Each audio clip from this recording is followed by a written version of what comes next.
Alright, so we're going to do a video now on solving equations using addition or subtraction. Now, as I've been telling you guys throughout the year, subtraction is just the same as adding a negative number, and that's why these act the same. So we're going to do a few examples, and you will see how we do this. Now, what I want you to understand is, for some of you, know that you would be able to find the answer very quickly and just write x equals something, okay? This is where we're going to be getting numerical answers, which we haven't done in a while. Just because you can do that, though, that's not necessarily what I'm looking for here. As we go through these equations, I need to see the work that you're doing and the steps that you're taking.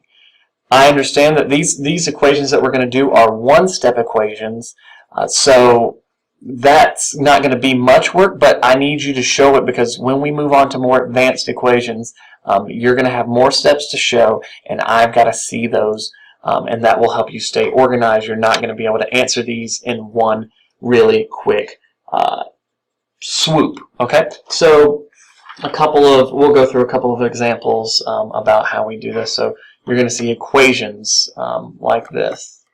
And these are, like I said, one-step equations. The next lesson will have multiplication and division. Then we'll move on to more steps in the equation. So what our goal is, anytime we're solving an equation for a variable, is to get the variable by itself.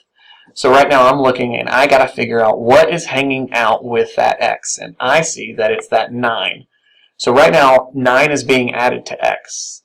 Well, to undo that then, I'm going to subtract 9 from that side of the equation, and that way that plus 9 goes away.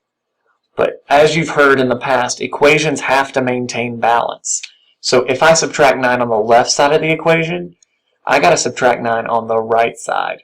Now, if balance is a thing that you are struggling with, what you can do is draw 2 lines around the equal sign, and that way you can look, is the same thing on both sides of the equal sign. That might especially help you if, when these get longer, you start to lose track of what's going on. So when I subtract 9, plus 9 and minus 9 are going to cancel out. So what I'm left with on the right side is x, and then negative 3 minus 9 is going to give me negative 12. So x equals negative 12 would be my answer. Notice I have taken 3 lines to solve this. When you answer these questions, I want it to look exactly like this on your paper because I need to see the steps that you're using. I understand that some of you could have done that in your head. However, I need to see the steps so I know when this gets more complicated, you'll be able to do it. Let me do one more example and then I'll have you do an example. What if the question instead was 23 equals y minus 11? So right now 11 is being taken away from y, and that's the thing I'm going to have to get rid of. So in order to undo the subtraction, I'm going to add 11 to both sides. Well, again, it needs to happen on both sides, so I'm going to add 11 over here. And so y is all that's left on the right side. And 23 plus 11, 34 is what's left on the left side.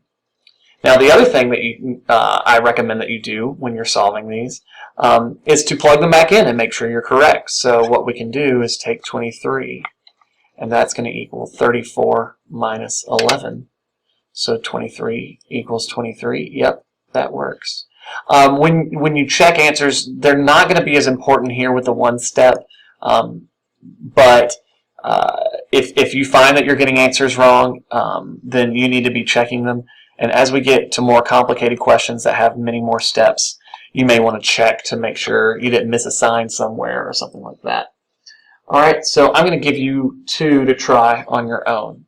So on your piece of paper that you hopefully have in front of you while you're watching this video,